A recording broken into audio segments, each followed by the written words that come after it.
I lost my marriage, I lost a significant piece of my health, and I lost a huge chunk of my savings. But looking back, I gained something infinitely more valuable, the absolute certainty that I would never, ever again let someone make me feel like my life was negotiable. People ask me sometimes, were you too harsh? Did you move too fast? Do you regret filing for divorce from a hospital bed?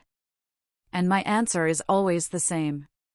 When someone asks you to postpone life-saving surgery for their sister's party, you don't wait to file for divorce. You just save yourself the time. And if you're wondering how I even got to a point where those words came out of my mouth, well, buckle up. It all started with a sharp pain in my back, a seemingly innocent kidney stone that blew my entire world apart. It had been weeks of ignoring that nagging back pain, until finally, I couldn't anymore. The doctor showed me the scan, pointing to this stark white mass, like a jagged piece of glass, just sitting there in my kidney. 8 millimeters of pure agony, he said. Too big to pass naturally. It was already causing a blockage, my kidney function was dropping. We needed surgery within the next few days, or I risked permanent damage. The out-of-pocket cost? $12,000, thanks to our high deductible. But honestly, I wasn't worried. My wife, Sarah, and I had been married for 6 years. We were always on the same page about money, 50-50 on bills, equal savings contributions, every major purchase discussed. We'd been building our emergency fund for exactly this kind of situation. I drove home from the doctor's office that afternoon, actually feeling grateful, thinking about how those nearly $18,000, saved by sacrificing vacations and fancy dinners, were there for us now. I walked into our apartment and found Sarah at the kitchen table, laptop open, surrounded by what looked like wedding magazines. I remember thinking it was sweet that she was helping her sister, Jessica, plan, even though the wedding was only 10 days away. I sat across from her and laid it all out. Everything the doctor said, the stone, the surgery, the timeline. She nodded, seemed concerned, asked all the right questions about recovery and pain. I felt a wave of relief. My partner was here, we'd face this together. Then I said the words that changed everything. So, we'll need to pull $12,000 from the emergency fund. That's exactly what we saved it for, right? I expected her to agree immediately, maybe squeeze my hand and tell me it would be okay. Instead, her expression shifted. It was something I'd never seen before, this mixture of panic and guilt that made my stomach drop before she even opened her mouth. She started talking fast, a torrent of words. Jessica was having wedding finance problems, the venue hiked its price, catering needed a bigger deposit, Michael's family had pulled their contribution.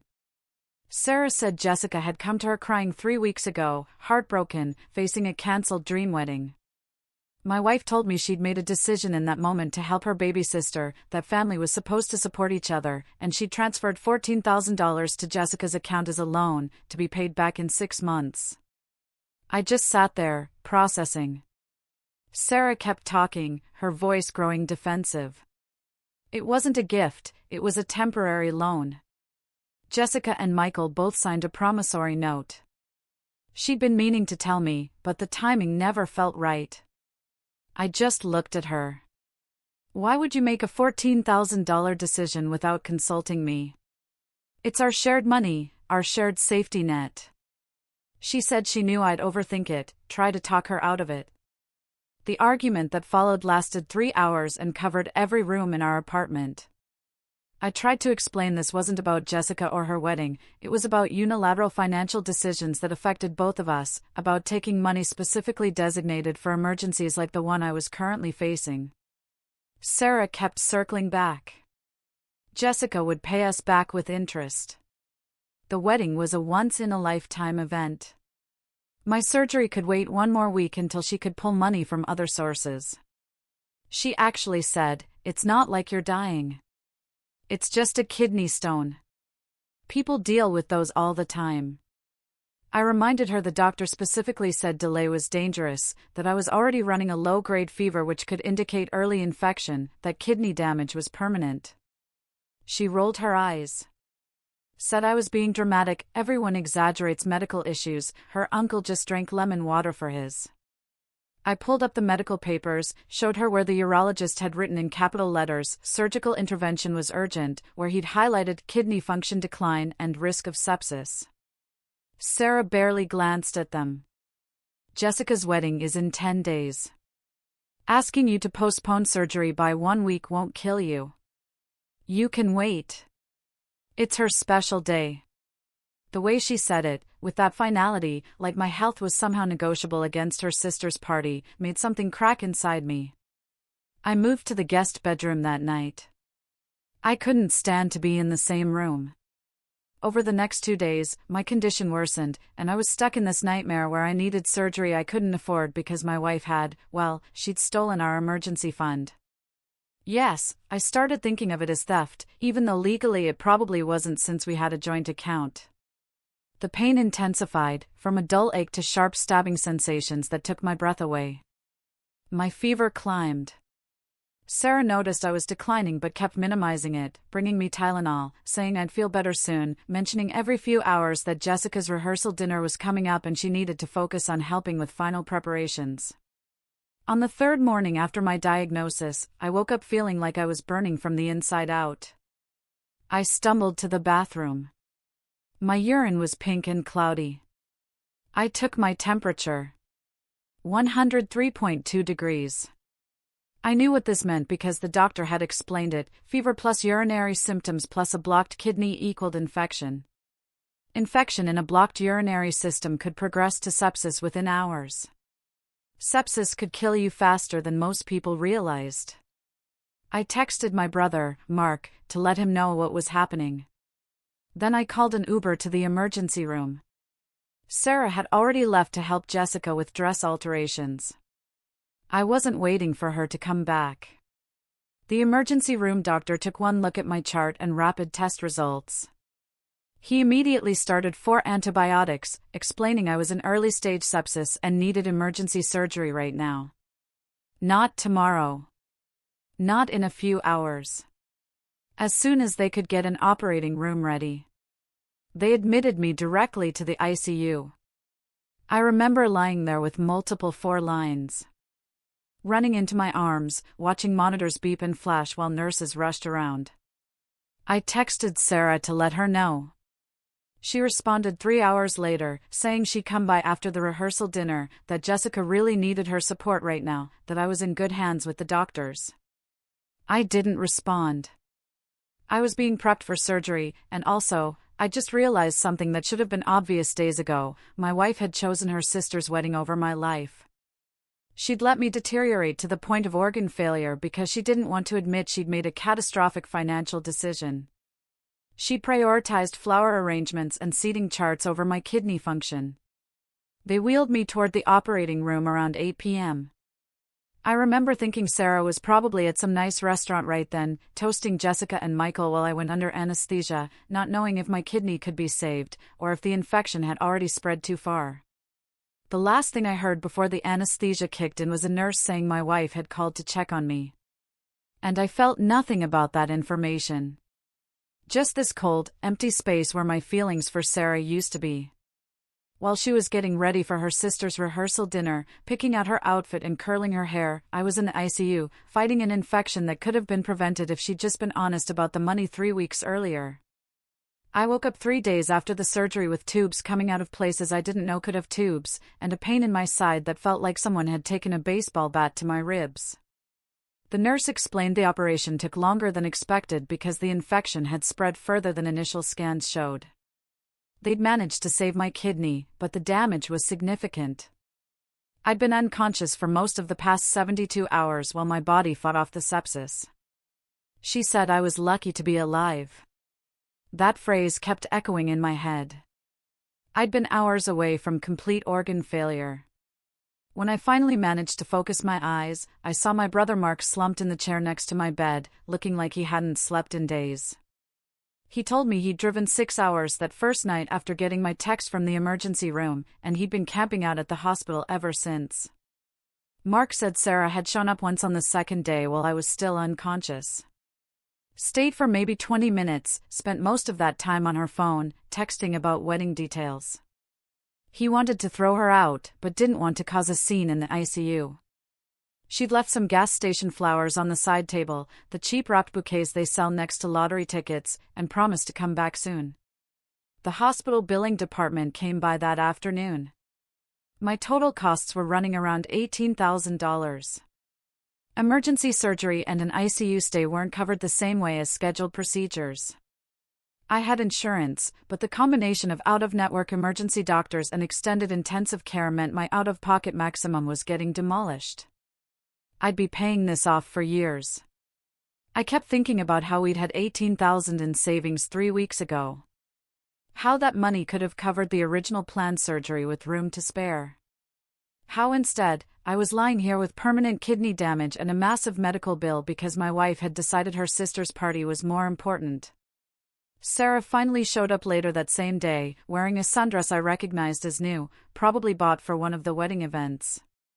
She had this bright, fake smile that dissolved the second she saw my face.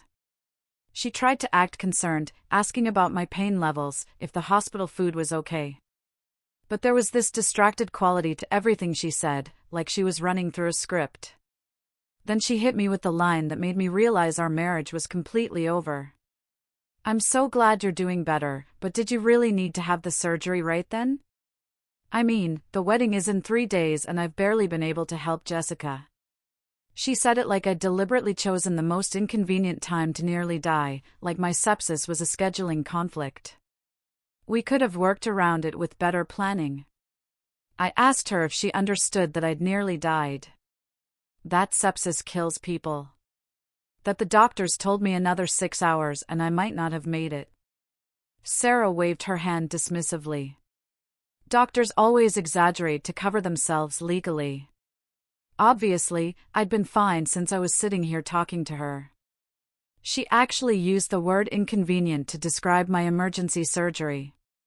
Said the timing had been really inconvenient for everyone. That was the moment I stopped seeing her as my wife and started seeing her as a stranger who happened to share my last name. Someone whose priorities were so fundamentally different from mine that we might as well have been from different planets. After she left, I lay there staring at the ceiling tiles, thinking about all the small moments over the past 6 years that I'd ignored or explained away. Times when Sarah had chosen her family over our marriage, when she'd made decisions without consulting me, when she'd dismissed my concerns as overdramatic. I'd always told myself she was just close with her family, that her loyalty was admirable. But now I could see it for what it really was, a toxic codependency where her sister's wants would always trump my actual needs. I called my lawyer that evening from the hospital bed, using the phone they'd given me to order meals. Mr. Miller and I had worked together years ago on some contract reviews, and had always remembered him as straightforward and practical, the kind of attorney who didn't waste time on emotions. I explained the situation in clinical terms: the emergency fund withdrawal without consent, the delayed surgery, the sepsis, the wedding that was apparently more important than my life. He listened without interrupting and then said something that crystallized everything. "What you're describing is financial infidelity, and courts take it very seriously, especially when one spouse's decisions directly harm the other." He explained I had grounds for divorce based on the financial betrayal alone, but the medical consequences made it even more clear-cut. Then he suggested something I hadn't even considered: I could pursue a civil claim against Jessica for conversion of funds, essentially arguing she'd accepted money she knew wasn't freely given. The idea felt nuclear, but also perfectly appropriate. I found myself agreeing to both actions before I'd fully thought through the implications. Mr. Miller said he'd draft the divorce papers immediately. We could do everything digitally since I was stuck in the hospital. He'd include the medical bills and emergency fund documentation as evidence of financial harm. He'd also prepare a separate lawsuit against Jessica for the $14,000, plus interest and legal fees, arguing she'd had reason to know the money wasn't given with full marital consent. I signed the divorce papers on an iPad 2 days later while still connected to Infor and heart monitor, using my finger to scroll a digital signature that felt surreal and final. Mr. Miller had arranged for Sarah to be served that same day, and he'd also sent copies to the wedding venue with a legal notice about the disputed funds. I knew this would blow up the wedding, but I'd stopped caring about that somewhere around the time I'd been fighting for my life while my wife picked out her outfit for a rehearsal dinner. The venue called Jessica within an hour of receiving the notice and told her they were putting everything on hold until the legal dispute was resolved, that they couldn't proceed with an event potentially funded by stolen money. Jessica called Sarah. Sarah called me. My phone started ringing while I was working on the breathing exercises my physical therapist had shown me. I let it go to voicemail 3 times before finally answering. Sarah's voice came through screaming so loud I had to hold the phone away from my ear. She called me every name she could think of, said I was destroying her family, that I was being vindictive and cruel, that she'd never forgive me for ruining her sister's special day. I waited until she ran out of steam and the screaming turned to crying. Those big, dramatic sobs that she'd always been able to turn on when she wanted sympathy. Then I said the only thing that mattered.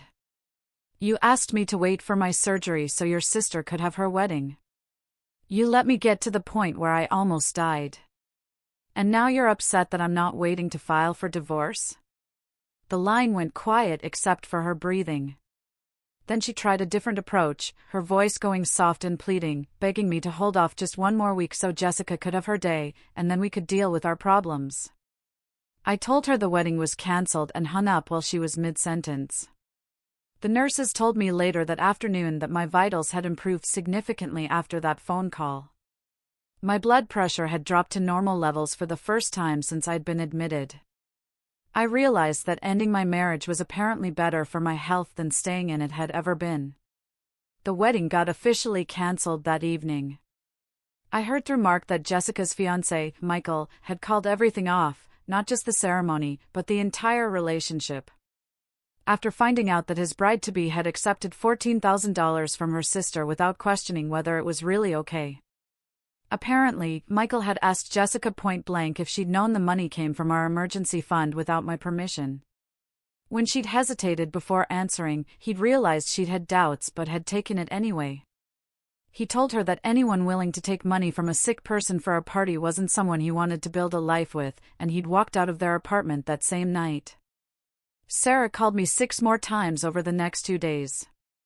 I ignored every single call, finally blocking her number when she started leaving voicemails that alternated between rage and desperate pleading.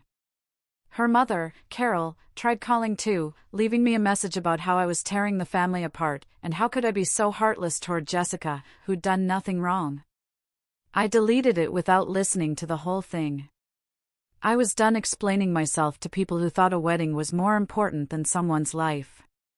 The hospital discharged me after 8 days with a list of restrictions longer than my arm, instructions for wound care, 3 different medications, and a follow-up appointment to assess the permanent damage to my kidney function. Mark drove me home to the apartment I'd shared with Sarah. We found she'd cleared out about half her stuff, but had left everything in chaos. Drawers hanging open, closet doors ajar, like she'd packed in a rage. There was a note on the kitchen counter saying she was staying with Jessica and that I destroyed both their lives over money that would have been paid back anyway. I read it once and then threw it in the trash. The delusion required to write something like that was beyond anything I wanted to engage with. That night, I slept in my own bed for the first time in over a week. And despite the pain in my side and the emotional devastation of my imploded marriage, I felt more at peace than I had in months. The divorce hearing happened exactly 11 weeks after I filed the papers.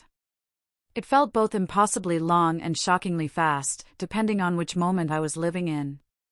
I'd spent those weeks recovering physically while watching my marriage disintegrate legally, going to physical therapy 3 times a week and meeting with Mr. Miller twice a week to prepare for court. My kidney function tests came back showing I'd lost about 40% capacity on the damaged side, which the kidney specialist explained was permanent and would affect me for the rest of my life. I'd need regular monitoring, dietary restrictions, and I'd have to be careful with medications and alcohol.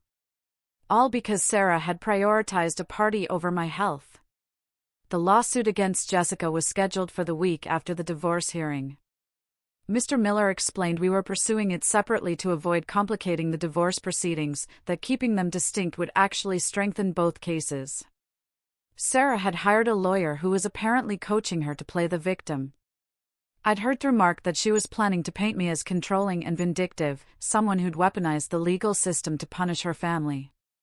The morning of the divorce hearing, I put on the only suit that still fit after losing 15 pounds in the hospital. I met Mr. Miller outside the courthouse where he reviewed our strategy one final time. He said the judge had already reviewed all our documentation, medical records, emergency fund statements, the timeline of events, and that our case was solid. The hearing itself felt surreal in how mundane it was, just a series of questions and answers in a bland courtroom that smelled like old wood and disappointment.